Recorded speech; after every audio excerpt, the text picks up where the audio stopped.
Hai, bertemu lagi dengan Puskesmas Sumberwingen. Jangan lupa tonton videonya sampai selesai ya. Bagi kalian yang belum subscribe, subscribe dulu dong. Like dan share ke teman-teman kalian.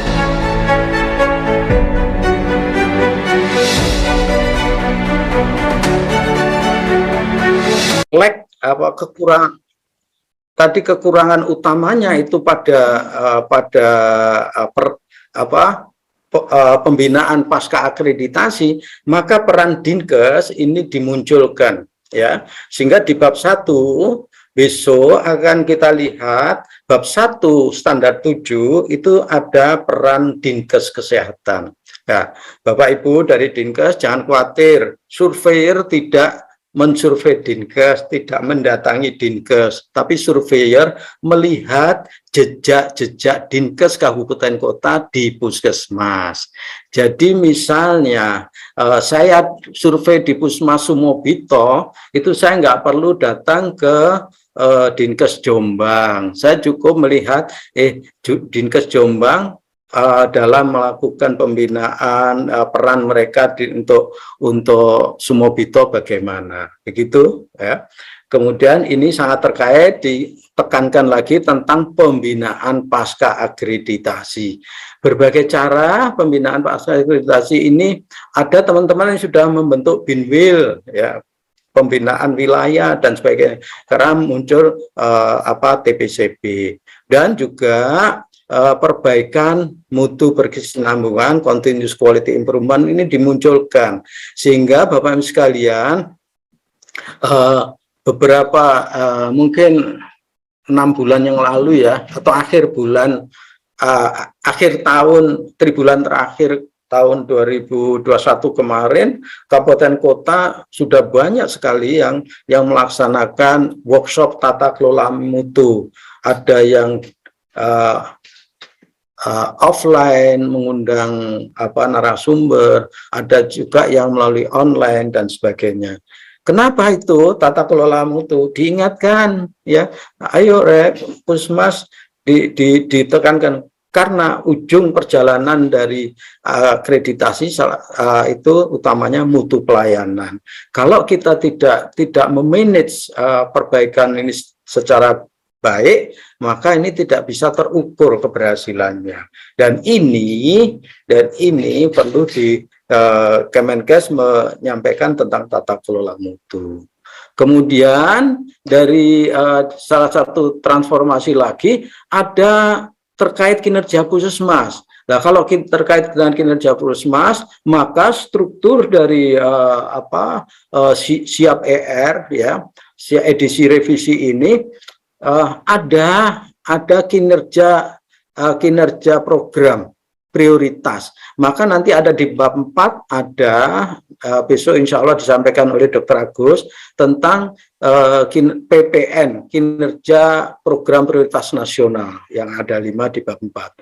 Kemudian untuk mengawal, untuk mengetahui proses perkembangan perbaikan mutu yang berkesinambungan di Puskesmas, diingatkan lagi tentang indikator Puskesmas yang selama akreditasi 2015 sampai perubahan siap ini selalu menjadi bahan diskusi yang hangat antara teman-teman Puskesmas, Dinkes yang tetap bergerak itu tentang indikator Puskesmas. Dan ini dipastikan juga ada semacam kalau given atau keharusan Puskesmas itu juga fokus pada indikator mutu nasional mutu, karena ini merupakan nanti indikator kinerja dari Kemenkes. Itu Bapak Ibu sekalian. Kemudian salah satu transformasi akreditasi FKTP adalah penyelenggara dan metode pelaksanaan akreditasi. Ya, sekarang lagi ada perubahan kebijakan dan kita tunggu bagaimana nantinya yang mengendalikan penyelenggara akreditasi itu tidak lagi Direktorat Mutu dan Pelayanan Akreditasi, tetapi nanti akan diserahkan kepada lembaga independen. Ya, ini kita tunggu saja bagaimana Kemenkes menata ini. Ya, seperti rumah sakit yang dulunya hanya satu lembaga KARS, sudah sejak 30 tahun yang lalu itu KARS sudah ada, ya. Sekarang berdasarkan Permenkes untuk tahun 2021 itu sudah muncul 5 lembaga baru akreditasi rumah sakit, ya. Saya tidak tahu, belum dapat bocoran bagaimana ke depan penyelenggara ini, ya. Kita tenang-tenang saja. Jadi yang penting kita bersama-sama bergandengan tangan untuk sama-sama mensukseskan akreditasi Puskesmas di Jawa Timur. Kemudian nanti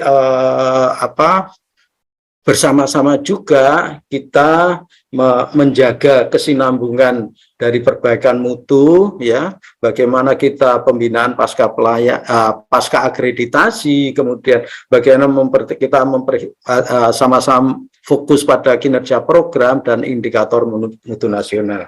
Itu Bapak Ibu sekalian, sehingga di sini muncul, ya, standar akreditasi Puskesmas edisi revisi, ya. Kemudian muncul juga TPCB, muncul juga continuous quality improvement yang secara implementasi nanti sudah diperkenalkan TKM dan INM.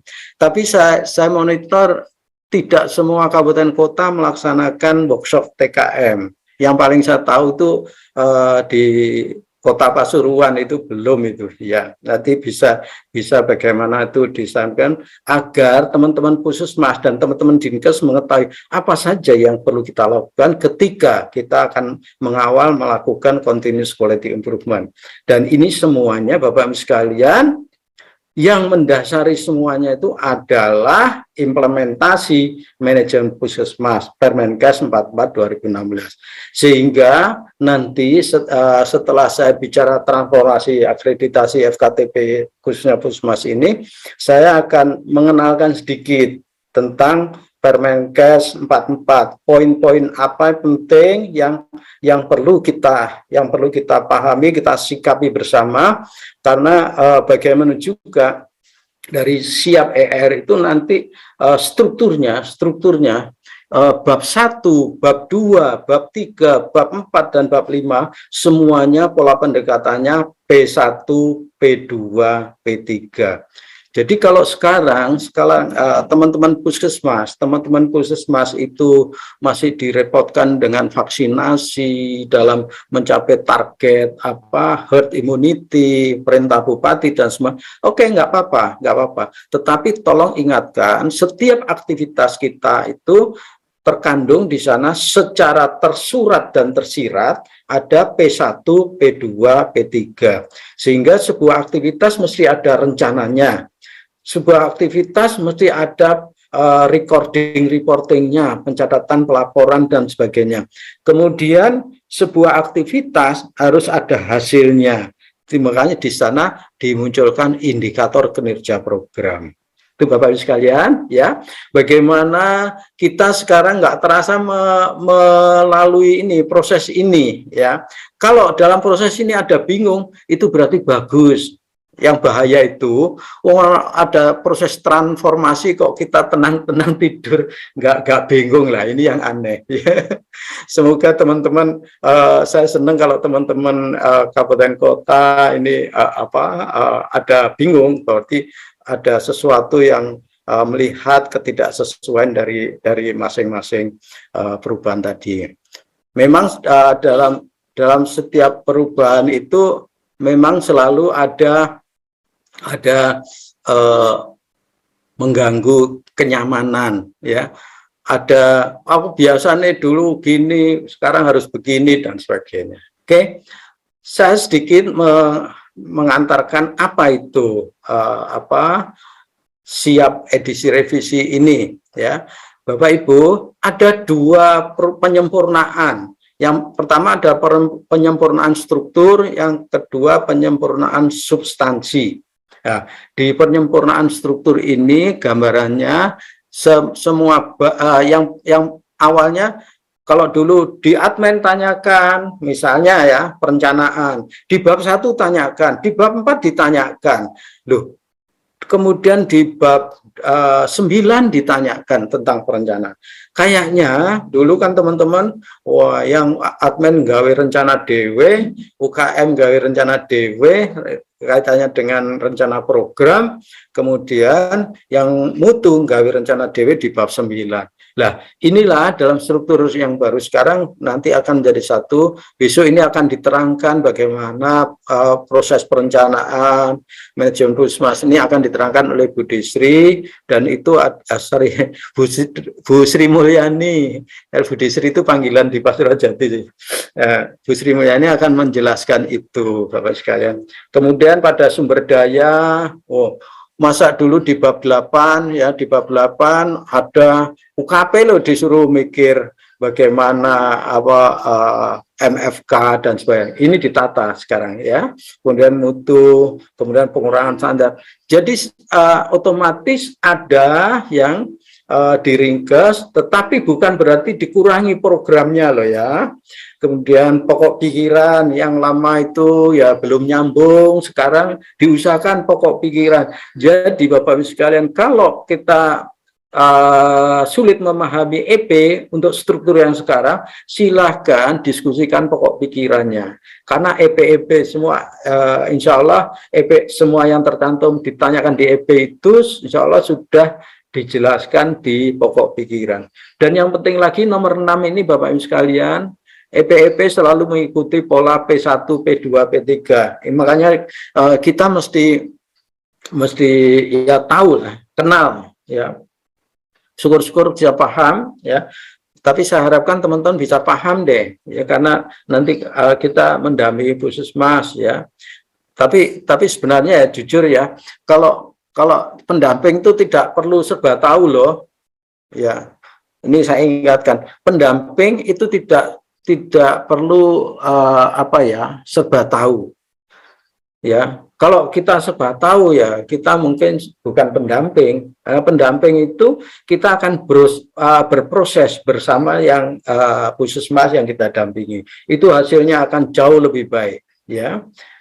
Kemudian diberikan contoh-contoh implementasi berdasarkan pokok pikiran. Nah, kalau secara substansi tentunya Bapak Ibu sekalian kan sudah ada perubahan, sudah banyak perubahan. Mohon ya Pak Luk siapa ini kok enggak usah main-main di ini annotate ya. Ini nyoret-nyoret presentasi ini. Ini kebetulan Om Lim tolong dihapus tuh annotate coretan-coretan. Tadi saya lihat Pak Luk siapa itu? Lukman siapa itu? Ya. Oke, saya teruskan bahwa ada perubahan-perubahan yang fundamental dari Permenkes 75 2014 ke 43. Kemudian program-program itu disesuaikan ke sana. Kemudian ada Permenkes baru setelah tahun 2015 untuk PPI, SKP ya. PPI, SKP nanti akan mendominasi di bab 5 Bapak Ibu sekalian. Kemudian untuk K3, MFK di Permenkes 52 ini akan mendominasi ada di bab 1. Dan nanti insya Allah besok untuk MFK ini saya menyampaikan. Dan yang penting lagi ada peran Dinkes diperkuat ya. Kemudian ada indikator mutu Puskesmas. Baik. Ini Bapak Ibu sekalian gambarannya yang akan kita pahami ya. Jadi boleh dikatakan tidak lagi terputus antara bab 1, 2, 3, 4, 5. Jadi kalau kita bicara P1, P2, P3 pasti nyambungnya ke UKM juga ke UKP. Sehingga Bapak Ibu sekalian, contoh, di bab 3 ini ada kaitannya dengan EP yang menandakan tentang upaya rujukan perorangan. Ketika upaya rujukan ini, EP-nya cuma tanya bagaimana proses rujukan itu dilakukan. Padahal di bab 7 yang lalu, regulasi, SOP, SK, SOP, dan kebijakan-kebijakan itu ada di bab 7, itu ada itu. Nah, sekarang regulasi-regulasi semacam itu ada di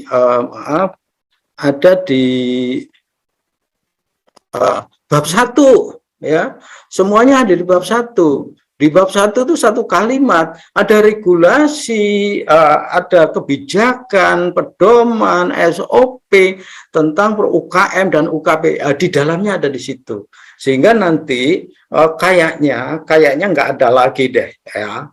Admin UKM UKP ini nggak ada lagi. Jadi sebaiknya masing-masing tim pendamping mempunyai tekad, memahami. Kalau dulu panjenengan dulu pendamping admin, sekarang tolong lebarkan sayap ke bab 2 dan bab 3. Itu seperti itu Bapak Ibu sekalian.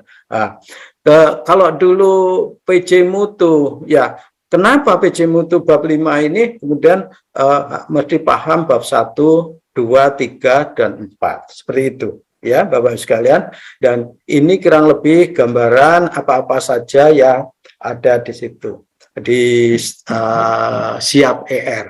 Kemudian ini pola pendekatannya. Kenapa tadi saya katakan terkait P1, P2, P3. Gampangannya orang kalau kerja harus ada rencana. Orang kalau kerja, kalau kita mengerjakan program mesti ada bukti-bukti pelaksanaannya, kan begitu kan? Nah, bukti pelaksanaan itu terutama pencatatan ya. Dulu sih awal-awal sampai 2000 sebelum pandemi itu Pusmas selalu mohon maaf Bapak Ibu surveyor, kelemahan kami, pencatatan kami amburadul, sekian ini dan sebagainya. Mohon diberikan belas kasih. Ya, itu barangkali dalam struktur ini mulai ER ini sudah mulai dikurangi lah secara strukturnya.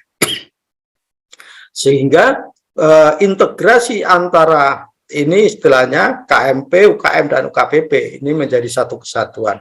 Konteksnya tetap perencanaan, penggerakan, pelaksanaan, dan pengawasan, pengendalian, dan penilaian. Ini semua ada di Permenkes 44 Bapak Ibu sekalian. Ada di lampirannya. Oke. Ini kurang lebih ya, kurang lebih kalau kita ingin tahu keterkaitannya, tapi detailnya itu nanti bisa kita pahami pada pertemuan-pertemuan berikutnya, karena pertemuan 2 hari ini kita khususnya untuk memahami seluruh bab yang ada, ya.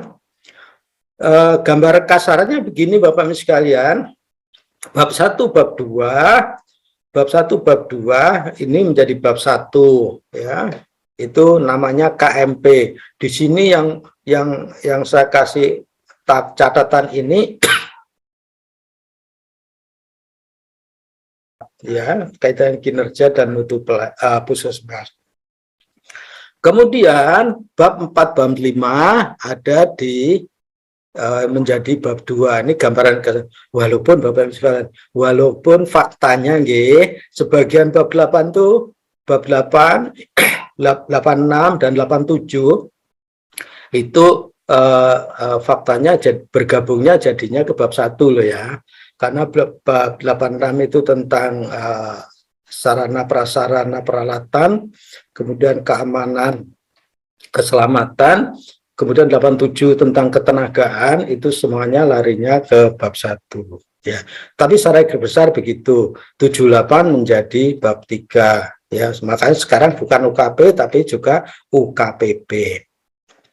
Kemudian kemana bab 369? Ini mengerucutnya ke bab 5. Khususan bab 5 lebih fokus pada 51 ini. Mohon maaf, terlalu semangat ngomong sampai batuk-batuk. Cuman sayangnya kalau batuk sekarang ini nggak boleh minum ya. Ya. Kemudian di bab 5 yang dulu manajemen risiko nggak jelas ya, bayang-bayang, tapi surveyor sering ngejar manajemen risiko bagaimana, ini nggak jelas. Nah sekarang manajemen risiko tuh referensinya sudah jelas, ada di Permenkes 11 tahun 2017. Nah tim pendamping saya usulkan, saya sarankan juga paling tidak pernahlah tengok ya, walaupun pendamping admin loh ya, paling enggak itu tengok apa itu Permenkes 11 tahun 2017. Karena 52, 53 dan 54 ini sangat terkait dengan Permenkes 11 tahun 2017. Ya, ini besok akan nanti akan dijelaskan oleh Dr. Hari Purwanto dan Dr. Susan. Kemudian yang 55 PPI ini ada di referensinya adalah di Permenkes 27 Bapak Ibu sekalian. Kemudian untuk PPN ini diambil 5 ya, hanya 5 ya, walaupun itu banyak, tapi prioritas 5, stunting, AGAKB, imunisasi, TB dan PTM. Kalau kita lihat di sini adalah program UKM esensial kecuali PTM. Kemarin Pak Imam ya, Pak Imam itu dari Jember, itu di Jember, tanya, Kong di situ kan ada Permenkes masuk di esensial. Bapak Ibu tolong kita sepakati dulu, program esensial memang 5, tapi Permenkes Perkesmas ya, perawatan kesehatan masyarakat, ini tolong jangan dilihat hanya sebagai program, jangan dilihat sebagai aktivitas saja, titik. Tetapi Perkesmas ini adalah suatu pendekatan, cara pendekatan yang ditawarkan oleh konseptor Puskesmas di Kemenkes, yang pola pendekatan yang ditawarkan untuk mengintegrasikan UKP dan UKM. Gitu ya. Jadi kalau tidak masuk di struktur nggak masalah, nggak usah membuat kita galau, kita ini ya apa sih dan sebagainya ya, nggak masalah. Yang penting struktur Puskesmas ditetapkan oleh Dinkes ya, itu yang pertama berdasarkan Permenkes 44. Tentang Perkesmas tolong disikapi sebagai pola pendekatan integrasi antara UKP dan UKM dan UKM dan UKP. Karena dalam struktur sekarang, di dalam UKM itu ada UKP, di dalam UKP ada UKM. Itu Bapak sekalian. Tolong dipahami itu ya, sehingga kita jangan terhenti di pemahaman yang sempit tadi. Oke, jadi saya ulangi lagi.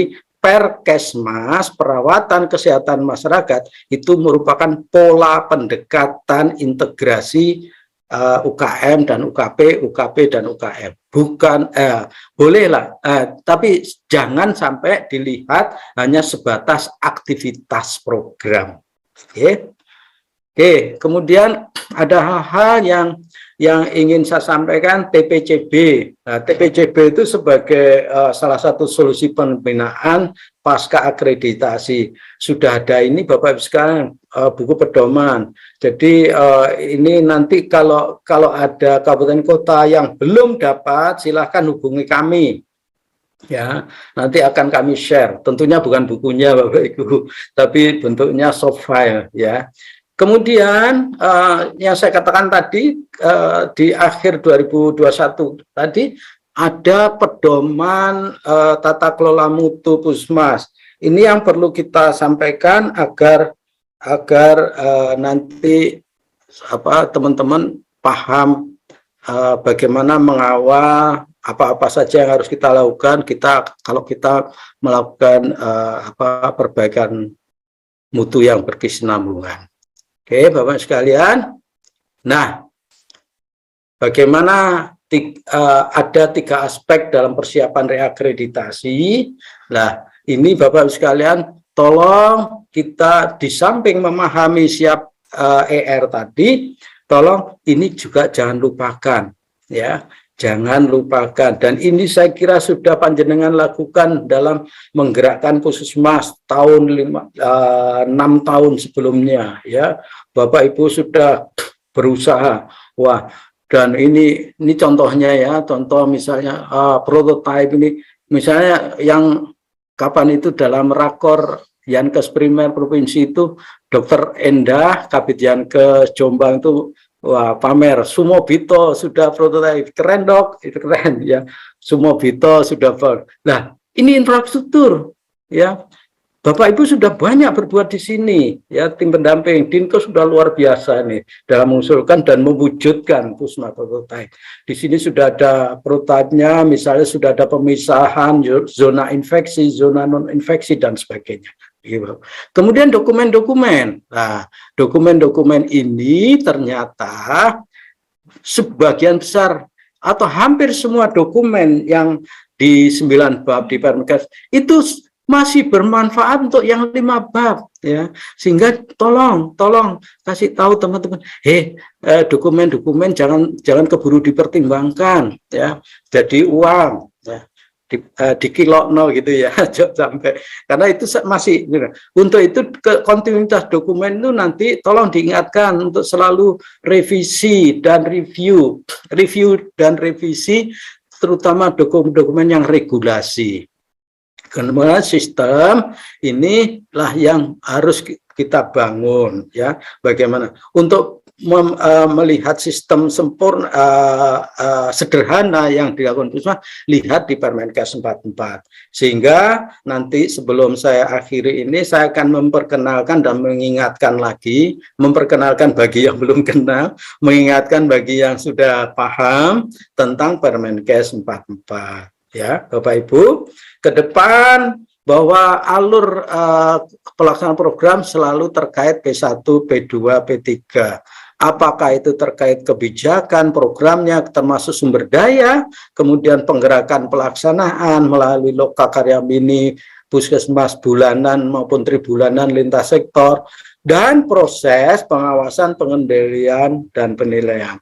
Kemudian di sini kita nggak mungkin bisa lakukan penilaian, kita bisa lakukan monitoring kalau kita tidak tertib dalam pencatatan. Nah ini, sehingga kalau dulu surveyor selalu mengatakan, ayo kita kerjakan yang kita tulis, kemudian kita tulis yang kita kerjakan. Nah, ini kan tidak lepas dari ini Bapak sekalian. Kita kerjakan yang kita tulis, itu artinya kita bekerja sesuai rencana kita. Kalau kita bekerja tidak sesuai rencana, nanti indikatornya ngerambiang ya. Tidak ada rencana, tapi dokumen pelaksanaannya ada. Ya, ini keganjilan-keganjilan inilah, ayo kita sikapi bersama, terutama teman-teman tim pendamping. Kemudian tulis yang kita kerjakan, ayo kita catat ya itu, sehingga di sini di struktur siap ER ini pencatatan pelaporan selalu diingatkan, khususnya di bab 4 ya, di EP terakhir di bab 4 selalu ngomong pencatatan pelaporan. Seperti itu Bapak sekalian. Oke, ini boleh, ini sebenarnya silahkan aja ya, misalnya kita melakukan sesuai dengan pedoman itu ya. Kalau misalnya Dinkes merasa terlalu jelimet, boleh kok melakukan, misalnya dites dari 39 di Kabupaten Malang itu berapa petugasnya yang memahami manajemen Puskesmas. Kalau ternyata masih di bawah 30%, bolehlah kita lakukan pelatihan dengan bekerjasama dengan Murajati tentang manajemen Puskesmas. Nah ini ada kabar-kabar, ini dari Sampang ada ya, ada kabar dari Sampang, ini terjadi mutasi besar-besaran kepala Puskesmas yang non dokter diganti dokter, dan saya rasa dokternya muda-muda. Saya mungkin juga belum kenal dengan Permenkes 44. Ya, Bapak sekalian.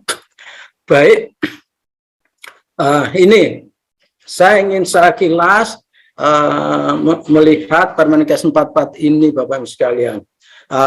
Permenkes 44 ini produk baru setelah standar akreditasi dikeluarkan.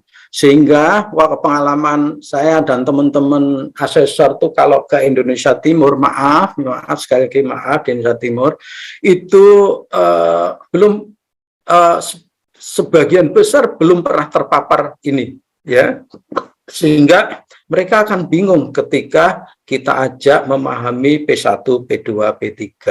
Nah, mudah-mudahan teman-teman di Jawa Timur ini kalaupun baru pindah, tentunya nggak jauh-jauh dari urusan kesehatan. Tentunya, ayo nanti kalau yang belum ini gampang kok di-download, gampang. Tapi kalau nanti pengen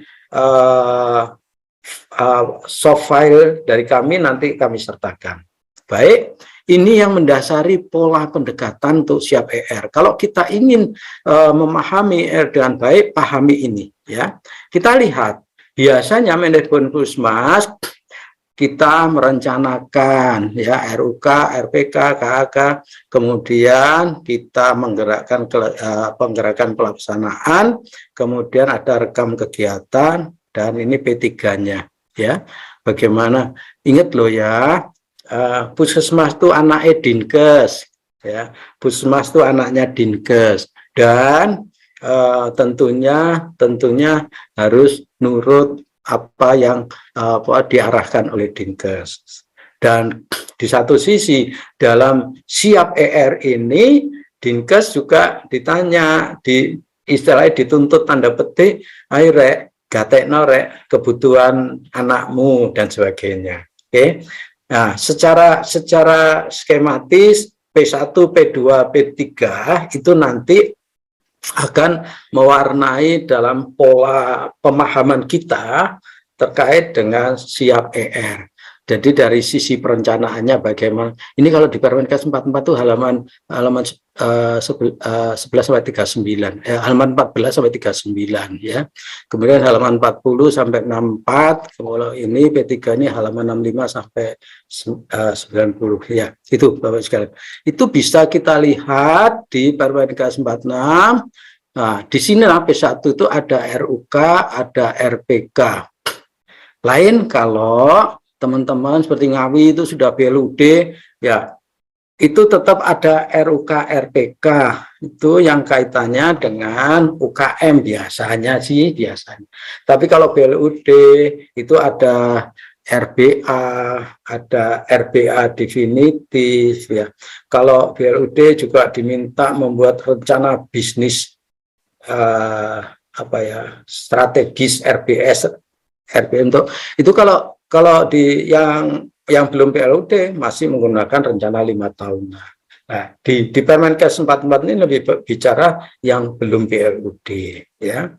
Nah, bagaimana RUK disusun ini, ya.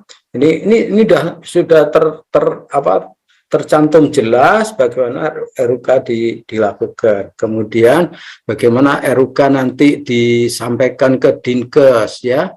Ya, Dinkes atau Dinas Pendapatan, Badan Anggaran dan sebagainya. Kemudian dari sini baru dimunculkan DPA. Tentang timingnya kita mesti tahu, teman-teman Dinkes, apalagi dalam yang subbab program pasti tahu ini, ya. Nah, kalau selama ini tim pendamping itu aku nggak paham sih apa ya. Mari kita bekerja sesuai tupoksi kita. Jadi teman-teman, misalnya contoh ya, teman-teman pendamping kebetulan dari rencana program, dari bina program, ya, di samping rencana yang biasanya sifatnya tiap hari kerja tapi selalu diminta mendadak. Nanti kita tunggu loh ya, jam habis isya nanti draftnya sudah masuk dalam kondisi dalam 1 hari, dalam setengah hari dan sebagainya. Nah, itu nanti tolong dipahami ini supaya perencanaan puskesmas bisa terakomodir dengan baik. Itu Bapak Ibu sekalian, biasanya seperti itu. Dan ayo kita di dalam P2 sendiri, di situ sebenarnya kalau pengen sekaligus kita melakukan rencana perbaikan mutu berkesinambungan, itu kita bisa lakukan dengan siklus PDCA. Bapak Ibu, ternyata untuk puskesmas antara mutu dan kinerja itu ibaratnya koin mata uang itu, ya. Di belakangnya gambar Garuda itu ada angka, misalnya koin 500 ada yang di belakangnya ketika kita bicara mutu pelayanan pasti ada kinerja. Jadi boleh juga latihan PDCA kalau mutu itu masih sulit dibayangkan, ya dari kinerja program. Kinerja program kita mulai dari mana? Ya bisa aja kita mulai dari yang prioritas nasional. Ya, dengan yang jelas kita akan bisa kalau biasa kita lakukan. Oh, jauh salah biasa kok, ya. Oke, ini Bapak sekalian, ini di halaman 12, ini menggambarkan, halaman 11, lampiran Permenkes 44, ini menggambarkan secara sekuensis apa saja yang perlu dilakukan puskesmas. Jadi teman-teman pendamping, tolong dipahami ini, siklus manajemen puskesmas itu. Jadi kapan puskesmas melakukan draft-draft RUK, kemudian puskesmas melakukan RPK, kemudian kapan puskesmas harus menyiapkan perubahan anggaran dan sebagainya supaya sinkron. Jadi ini gambar ini contoh untuk siklus tahun 2015 karena Permenkes ini kan dibuat 2016, maka siklusnya 2015, 2016, 2017. Kalau sekarang simulasinya Bapak Ibu membuatkan, sekarang kan 22. Berarti yang kita simulasinya 2021, 2022, dan 2023. Apa saja yang perlu kita lakukan? Ini cukup jelas ya, tolong nanti sambil dibuka kita di Permenkes 44. Seperti ini misalnya, ya, kalau kita ada di 2017, kira-kira tentunya 2018 kita sudah siap ya, bagaimana. Ini salah satu contoh aja ya. Juga puskesmas ada ini apa ya, puskesmas berorientasi saya kira masih ada ya Bu Yuti ya, di Dr. Agus Salim masih ada ya, dari PKP ini. Cuman nanti saya ingatkan PKP di sini lebih dalam manajemen puskesmas juga sangat diperlukan untuk RUK bukan N+1 ya. Oke. Bapak Ibu sekalian, ini gambaran-gambaran kapan kita melakukan. Nah, ini rencana 5 tahun puskesmas yang non BLUD ya. Ini Renlita. Dalam Renlita itu ini saya bahwa ini ada di lampiran Permenkes ya, ada di lampiran. Teman-teman tolong dibuka. Kira-kira sesederhana inilah ya, kita boleh menggunakan Gancat. Jangan sampai kita terpukul oleh kalimat-kalimat, kemudian rencana 5 tahunannya itu sudah dicetak dalam hardcover, di-laminating, sudah bagus, kemudian taruh di perpustakaan, tapi tidak dibuka. Ya ini salah contoh. Sesederhana ini Bapak sekalian, selalu ada 5W 1H itu ya. Dan selalu ada, karena 5 tahunan ada target. Tolong target tahunan ini disinkronkan dengan target Dinas Kesehatan. Kalau Dinas Kesehatan bertanggung jawab pada pencapaian target di wilayah kabupaten atau wilayah kota, puskesmas pemenuhan target di wilayah kerja masing-masing. Kemudian ini RUK ada di sana ya, bagaimana kita nanti berproses melakukan itu. Kemudian kita lihat apa yang UKM esensial, UKM pengembangan dan sebagainya. Baik Bapak Ibu sekalian, ini RPK ya. RPK itu kalau di Permenkes 46 yang lalu, RPK itu hanya selintas 1 EP, kayaknya ini sekarang diperkuat Sehingga RPK itu tidak cukup tahunan, tapi juga RPK bulanan. Inilah Bapak Ibu sekalian yang bisa menjadi bahan kita untuk paling tidak lokakarya mini bulanan rutin yang ada, ya. Sehingga kalau ini pada saat lokakarya mini bulanan itu kita bicara tentang RPK tahunan, maka di yang rutin itu kita bicara RPK bulan, tahunan dan bulanan. Apa yang telah kita kerjakan, bagaimana hasil yang kita capai, kemudian kita langkah-langkah apa yang akan kita lakukan ke depan untuk perbaikan target kinerja yang berikutnya. Jadi itu. Jadi mohon saya ingatkan, lokakarya mini bukan ajang lomba pidato, Bapak Ibu sekalian. Kalau pidato untuk nanti kalau jadi lajang pidato, nanti teman-teman akan mengikuti logmin bulanan itu dengan tenang, dengan tawadu, semuanya tapi main HP masing-masing. Ya, itu. Ini yang ada lokakarya lintas sektor, bagaimana kita membina kerjasama lintas sektor. Jangan kepala puskesmas saja yang ngomong, jangan PJ saja yang ngomong, ya. PJ memberikan masukan, kalau perlu menyiapkan semacam paparan biar nanti Pak Camat, Bu Camat yang menyampaikan itu, atau sektor lain, KUA suruh Diknas suruh ngomong bagaimana. Nah, yang penting di dalam lokakarya tribulanan itu sama dengan yang bulanan, cuman auditnya ini lebih banyak lintas sektor. Oke. Ini untuk format-format yang terkait evaluasi kinerja. Evaluasi kinerja kalau dulu lebih diarahkan untuk PKP, kemudian ada semacam puskesmas berprestasi. Tolong dalam Permenkes 44 itu diingatkan bahwa PKP sangat kita perlukan untuk melakukan penyusunan RUK berikutnya. Ya, ini beberapa penilaian. Saya kira ini mudah dipahami karena sudah tercantum dan jelas ada di lampiran Permenkes 44. Oke, Bapak Ibu sekalian, itu yang sekali lagi saya ingatkan, implementasi sederhananya adalah semacam ini, pahamilah Permenkes 44, P1, P2, P3. Ya. Ini untuk memahami ini, sebaiknya kita selalu lakukan sharing pengalaman, terutama dengan puskesmas yang kita bina. Ya, bagaimana implementasinya, Bapak Ibu. Konsep pendampingan itu konsep mentoring. Kita tidak menempatkan diri sebagai orang yang memberikan instruksi, tapi sebagai orang atau pihak yang selalu mengencourage, jadi mengajak, memotivasi untuk kita selalu berubah, memahami perubahan regulasi yang ada. Saya kira itu ya Bapak sekalian. Ini slide yang tadi saya ingatkan aja betapa pentingnya kalau kita pengen memahami siap ER itu, kita pahami Permenkes 44. Oke, Bapak sekalian,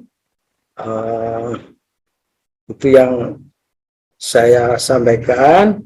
Matur sekelangkong, matur kesuwun, matur thank you yang bisa sampaikan. Saya rasa kita bisa nanti berpindah pada topik yang lain.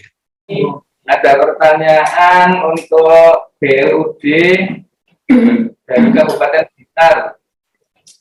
Kabupaten mana? Blitar. Puskesmas yang sudah BLUD, RUK sudah berganti ke RBA ya? Pertanyaannya begitu. Ya, gitu kita teliti ya Bapak sekalian.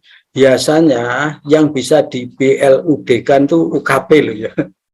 Nggih Om Lin ya, yang bisa kita BLUD-kan tuh biasanya UKP. Jadi kalau tergantung nanti kita melihat. Tapi kalau menurut pendapat saya RUK RPK ini barangkali masih anu lah ya, masih kita perlukan lah ya, karena dalam terutama untuk UKM ya, UKM dan lain-lain. Saya kira itu, Pak. Dok, terus ini ada lagi satu yang raise hand, Pak Didi ya. Bu Didi Kristiani dari tim penggerak PKK. Silakan Pusmas Candi. Terima kasih atas waktunya. Suara saya bisa terdengar, Dok? Bisa. Terima kasih, Dokter Hermanto. Pusmas Candi Sidoarjo, Bu ya? Iya, Dokter. Nggih. Begini, tadi kan disampaikan oleh dokter, IP-nya apa, babnya sekarang 5 ya, Dok? Nggih, 5. Kemudian per babnya sudah diberikan nomenklaturnya. Yang tadi itu kami sudah dapat terseran berupa draft, artinya belum ada nomor permenkesnya, dokter. Ya, belum jadi Permenkes. Jadi makanya saya nggak berani ngomong Permenkes. Jadi Permenkes 46 masih ada. Soalnya kapan hari pada waktu sebelum akret yang akan 2020 sebelum COVID kemarin, kami kan sudah memprint dengan pola 15 dulu. Ternyata berbeda. Berarti kami menunggu saja ya, dokter. Ya, sabar ya, Ibu. Sabar. Nanti pasti kami informasikan. Dan kalaupun ada perubahan, itu saya kira tidak hanya beda-beda kalimat kata-kata aja. Ya, nama kata semisal. Terima kasih, Dokter. Ya. Oke, terima kasih. Berikutnya Pak Edi dari Kediri. Oke, baik, terima kasih. Assalamualaikum warahmatullahi wabarakatuh, Dr. Hermanto. Ya, salam sehat, Dr. Agus dan teman-teman semua dari Kediri, Dok. Ya, terkait dengan istilah RUK RPK, Dok. Ini kan Kabupaten Kediri memang kami sudah BLUD penuh. Jadi kami mengenalkan untuk teman-teman untuk terkait dengan RUK dan RPK ini. Kalau kami ada istilah RBA asumsi dan RBA definitif. Jadi untuk RUK kami istilahkan adalah RBA asumsi. Jadi di situ sudah jadi mencantumkan termasuk rencana anggaran sudah masuk di situ. Kemudian pada saat nanti ini berubah menjadi RPK itu kita istilahkan dengan RBA definitif. Jadi karena sudah memuat anggaran yang sudah disetujui oleh Dinas Kesehatan. Begitu, Dok, apa itu dibenarkan karena memang itu tidak ada di Permenkes 44 juga itu istilah RBA asumsi dan definitif itu. Terus kemudian yang kedua, Dok, ini mohon maaf ini terkait dengan ini kami juga menyiapkan puskesmas 37 puskesmas. Jadi yang 10 tahun ini, kemudian yang 27 tahun depan di awal tahun itu kita sudah memang benar-benar karena terkait dengan surat edaran 133, Dok, itu jadi memang benar-benar keren. Ya, benar-benar ini memang menyita kami ya, menguras energi cukup banyak untuk teman-teman, bahkan untuk klinik juga, Dok. Kami ada 28 klinik yang harus melakukan akreditasi karena dengan surat edaran itu. Nah, kemudian ini terkait dengan susunan konsideran yang dipakai ya, kami juga kebingungan terkait dengan ini karena standar akreditasi ini belum ada kabarnya kapan disahkan, sehingga pada saat kita urutan tata aturan ini mulai dari undang-undang, kemudian PP 47, kemudian Permenkes 46 ini kan sementara masih belum dicabut. Nah, kemudian Permenkes 43 dan selanjutnya yang terkait. Nah, ini gimana, Dok, menyikapi itu karena kita membangun ini mulai tahun 2020 ini kan sudah ada perubahan sistem layanan karena adanya pandemi. Seperti itu, Dok. Terima kasih. Wassalamualaikum. Waalaikumsalam. Selamat Pak Edi, keren ini ya, Kabupaten Kediri ya. Dan Kabupaten Kediri ini alhamdulillah dapat tambahan tenaga. Ya, dari Kalimantan Selatan kan, admin juga. Kayaknya ini lengkap banget nih Kediri. Ada admin, ada UKM, ada UKP. UKP-nya tadi saya lihat Pak Nuk juga mengikuti gitu. Iya, keren banget. Ya, yang pertama itu kalau kita bicara BLUD itu memang yang ngatur lebih banyak Depdagri. Ya, biasanya begitu. Sehingga dan acuannya macam-macam loh, Bapak.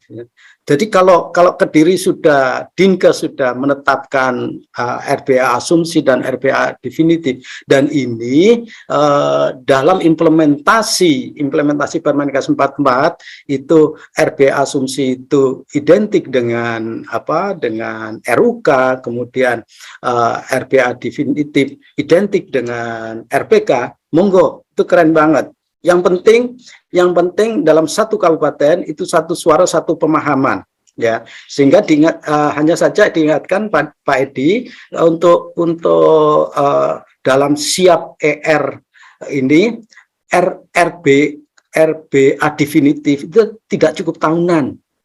Ada RBA definitif bulanan yang ini sifatnya lebih fleksibel sesuai dengan hasil lokakarya mini puskesmas, baik yang lintas program maupun lintas sektor. Keren Pak Edi, ya. Silakan lanjut. Yang penting kita bisa menjelaskan bahwa ini RUK kami, ya. Kok ada RBA asumsi? Kalau perlu survei masih tanya gitu tuh diajari, ya. Karena nggak, Bapak Ibu nggak semua survei paham barangkali, ya. Tapi kalau teman-teman Pak Surajati, kalau yang ngurus nanti Pak Surajati sendiri, ya insya Allah paham. Ini survei kita kan macam-macam dari Indonesia Timur sampai Indonesia Barat dan sebagainya. Gitu ya Pak ya. Jadi silahkan pakai, keren, lanjutkan. Yang kedua Pak, tulis legal formal yang masih tercantum, yang masih berlaku Pak. Jadi kita nggak usah ngomong draft Permenkes titik-titik tentang siap revisi, nggak usah, ya, karena faktanya yang masih berlaku 46 2015, ya. Cuman tata urutannya tentunya tadi yang Pak Edi sampaikan sudah betul, sudah undang-undang, peraturan pemerintah, kemudian Permenkes. Tolong kalau ada kalau SK-nya Puskesmas nggak usah nyantumkan Perda Pak ya, terlalu tinggi. Ya. Perda itu menurut Undang-Undang 11 tahun 2012 itu di bawahnya Perpres Perda itu, ya. Kalau Perda Kabupaten Kota itu di bawahnya Perda Provinsi. Jadi tinggi. Kenapa tempatnya tinggi? Karena dia berada proses pembuatannya melibatkan masyarakat luas dan diwakili oleh DPRD, gitu Pak ya. Jadi untuk mengingat, cantumkan yang legal formal masih berlaku. Saran saya gitu. Oke, terima kasih Pak Edi, sukses ya Pak ya. Terima Pak Hernanta. Oke, Bapak Ibu sekalian, waktu saya sampai pada udah habis, tinggal 1 menit. Selanjutnya Pak Dokter Hari atau Dokter Susan sudah siap?